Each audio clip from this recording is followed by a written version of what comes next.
दृष्टि आईएएस के news programme में आपका स्वागत है। तो आज का हमारा टॉपिक भारत और डब्ल्यूटीओ के मामले में कृषि सब्सिडी से जुड़ा हुआ है। अब ये टॉपिक हमने आज क्यों लिया है, तो इसको जानने के लिए पहले खबर देखना जरूरी है। तो इंडियन एक्सप्रेस की ये खबर हमने रेफरेंस के लिए ली है। US lawmakers seek litigation at WTO against India on wheat subsidy. तो ये हमने पूरी खबर देखी। अब इस खबर को देखते हुए हमने क्या अपने डायमेंशंस बनाए हैं उन पर नजर डाल लेते हैं। तो खबर हमने देख ली है, उसको विस्तार से आगे जानेंगे। इस खबर के मद्देनजर हम पहले इसकी पृष्ठभूमि को समझेंगे और उसी के अंदर पश्चिम बनाम भारत का जो मुद्दा है उस पर प्रकाश डालेंगे।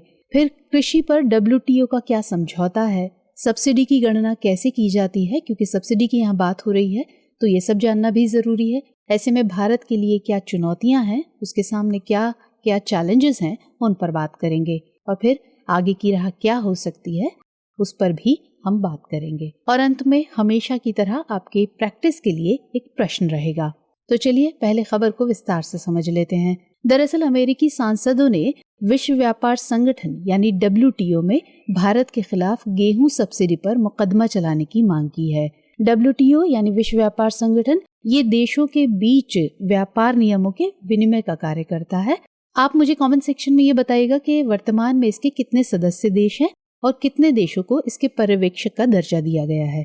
चलिए वापस अपनी खबर की तरफ आते हैं। शीर्ष अमेरिकी सांसदों का अपनी सरकार से कहना है कि भारत अपने किसानों को गेहूं के उत्पादन मूल्य के आधे से अधिक सब्सिडी दे रहा है, जिसके चलते उनके द्वारा भारत के खिलाफ डब्ल्यूटीओ में मुकदमा प्रक्रिया शुरू करने का आग्रह किया गया है। अमेरिकी कांग्रेस के 28 सदस्यों के एक समूह ने एक पत्र के जरिए चिंता जताते हुए कहा कि अमेरिकी कमोडिटी उत्पादक अपने प्रतिस्पर्धियों से स्पष्ट नुकसान में काम कर रहे हैं, खासकर भारत से, जहां सरकार गेहूं और चावल के उत्पादन पर डब्ल्यूटीओ के नियमों के तहत स्वीकार्य 10% की बजाय आधे से अधिक मूल्य पर सब्सिडी दे रही है।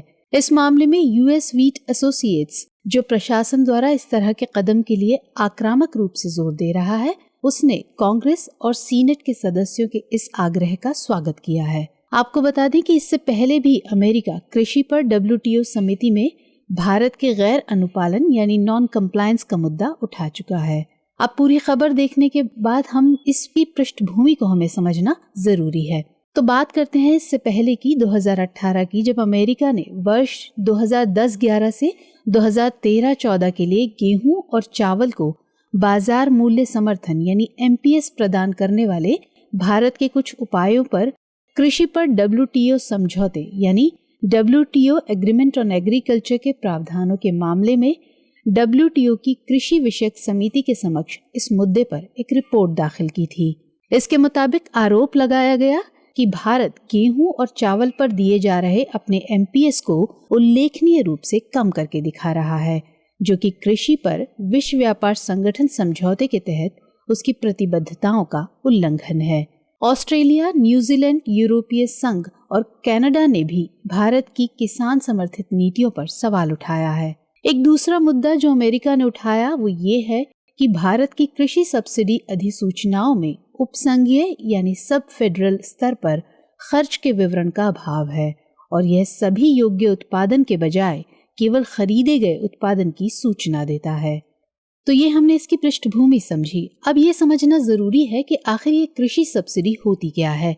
तो एक कृषि सब्सिडी, जिसे कृषि प्रोत्साहन भी कहा जाता है, एक सरकारी प्रोत्साहन है जो कृषि व्यवसायों, कृषि संगठनों और खेतों के लिए दिया जाता है। कृषि में सब्सिडी का अर्थ है किसानों को कुछ महत्वपूर्ण आदानों को बाजार दर से जो काफी कम हो, रियायती दर पर प्रदान करना। इसका मकसद निम्न आय समूह के किसानों को आर्थिक सहायता प्रदान करना, कृषि वस्तुओं की आपूर्ति का प्रबंधन करना और आवश्यक वस्तुओं की लागत और आपूर्ति को प्रभावित कर कृषि के विकास को सुनिश्चित करने के लिए सहायता प्रदान करना होता है। इसकी आवश्यकता क्यों है? तो इससे कृषि उत्पादन को बढ़ावा मिलता है, सामाजिक न्याय को लागू करने में ये सहायक है, साथ ही उपभोक्ता सेवाओं के विस्तार के जरिए गरीब लोगों के लिए मूलभूत आवश्यकताओं को वहनीय बनाती है। तो ये हमने देखा कि कृषि सब्सिडी क्या होती है। अब इसी के मामले में समझते हैं पश्चिम बनाम भारत का मुद्दा। तो पहले बात करते हैं 5% सब्सिडी बनाम 10% सब्सिडी के मुद्दे की। तो WTO मुक्त व्यापार को बढ़ावा देने और बाजार विकृतियों को पैदा करने वाली सब्सिडी को प्रतिबंधित करने के लिए देशों के भीतर कृषि उत्पादों के साथ साथ देशों के बीच कृषि व्यापार पर नियम लागू करता है। ये सब्सिडी को विकसित देशों के लिए उत्पादन के मूल्य के 5% और विकासशील देशों के लिए 10% तक जाने की अनुमति देता है। विश्व व्यापार संगठन द्वारा नियमन के लिए नीतियां बड़े पैमाने पर समृद्ध पश्चिमी देशों में कृषि क्षेत्र की संरचना पर आधारित हैं, जहां खेतों का आकार बड़ा होता है। इसके विपरीत भारत में औसत खेत लगभग 2 एकड़ या 0.8 हेक्टेयर का होता है। अगर और बात करें तो असंख्य रूपों में कल्याण सब्सिडी, यानी कि जो विकसित देश हैं वो इस बात को नहीं मानते कि वे किसानों सहित अपने नागरिकों के लिए अन्य प्रकार की आय सहायता प्रदान करते हैं जो विकासशील देशों में उपलब्ध नहीं है। उदाहरण के तौर पर देखें तो फूड स्टैम्प, कल्याण, आर्थिक मंदी के दौरान आर्थिक सहायता, बेरोजगारी लाभ, सामाजिक सुरक्षा और संघर्षरत परिवारों की सहायता के लिए स्वास्थ्य बीमा आदि। जबकि विकासशील राष्ट्रों का बुनियादी ढांचा समान सामाजिक नीतियों के निर्माण की इजाजत नहीं देता। इसके अलावा बात करें भारत और कृषि के संबंध की, तो भारत और कृषि का संबंध एक अटूट बंधन के रूप में है जिसे भारत में तोड़ा नहीं जा सकता, जबकि पश्चिम के लिए कृषि सिर्फ एक आर्थिक क्षेत्र हो सकता है। भारतीय किसान न केवल भूमि से भोजन का उत्पादन करते हैं, बल्कि वे अपनी संस्कृति और व्यक्तिगत जीवन में भी अपनी भूमि से एक गहरा जुड़ाव महसूस करते हैं। तो ऐसे में एक बड़ी आबादी के साथ दक्षिणी एशियाई देश के रूप में भारत इन पश्चिमी देशों के लिए एक अत्यधिक आकर्षक बाजार तैयार करता है और ऐसे में इस पर पकड़ मजबूत करने के लिए नव औपनिवेशिक नीतियों को कायम करते हुए से ये प्रतीत होते हैं। आइए अब बात करते हैं कृषि पर WTO के समझौते की। WTO's एग्रीमेंट ऑन एग्रीकल्चर या AOA का उद्देश्य व्यापार बाधाओं को दूर कर पारदर्शी बाजार तक पहुंच बनाना और वैश्विक बाजारों के एकीकरण को बढ़ावा देना है। इस कृषि समझौते के 3 स्तंभ हैं: बाजार तक आसानी से पहुंच बनाना, निर्यात सब्सिडी में कमी लाना और घरेलू सहायता में कमी लाना। इसके अलावा किसानों को मिलने वाली सब्सिडी को 3 समूहों में वर्गीकृत किया गया है: ग्रीन बॉक्स, ब्लू बॉक्स और एम्बर बॉक्स। दरअसल WTO अपने द्वारा दी जाने वाली सब्सिडी को कुछ बॉक्सेस के रूप में आइडेंटिफाई करता है, जिन्हें वो एक ट्रैफिक सिग्नल की तरह लाइट के रूप में उसको नाम दिया गया है। तो ग्रीन बॉक्स, ब्लू बॉक्स और एम्बर बॉक्स, इसी तरह से इसकी टर्मिनोलॉजी है। तो ग्रीन बॉक्स जो है, इसके अंतर्गत दी जाने वाली जो सब्सिडी है वो सामान्यतः व्यापार में विकृति पैदा नहीं करती या फिर न्यूनतम विकृति उत्पन्न करती है। बात करते हैं एम्बर बॉक्स की, तो इसमें सब्सिडीज की व्यापक रेंज शामिल होती है। इसमें यह सीमा आमतौर पर कृषि उत्पादन मूल्य का 5% है, जबकि अधिकांश विकासशील देशों के लिए 10% है। ब्लू बॉक्स की बात करें तो इसमें ऐसी आर्थिक सहायता शामिल की जाती है जो कृषकों को उत्पादों के उत्पादन में मात्रात्मक कमी लाने के लिए सरकार द्वारा विकृति में कमी लाने हेतु दी जाती है। अब इस सब्सिडी की गणना कैसे की जाती है? तो अंतर्राष्ट्रीय कीमतों के संदर्भ में, जिन्हें प्रतिस्पर्धी मूल्य माना जाता है। इसके अलावा भारत जैसे विकासशील देशों के लिए किसी फसल के लिए बाजार मूल्य समर्थन उसके उत्पादन के कुल मूल्य के 10% से अधिक नहीं हो सकता है। अब इस सब पूरे मामले में बात करते हैं कि भारत के लिए क्या चुनौतियां हैं। तो जैसा कि हम सभी को पता है कि भारत की कार्यशील जनसंख्या का एक बड़ा हिस्सा कृषि पर निर्भर करता है।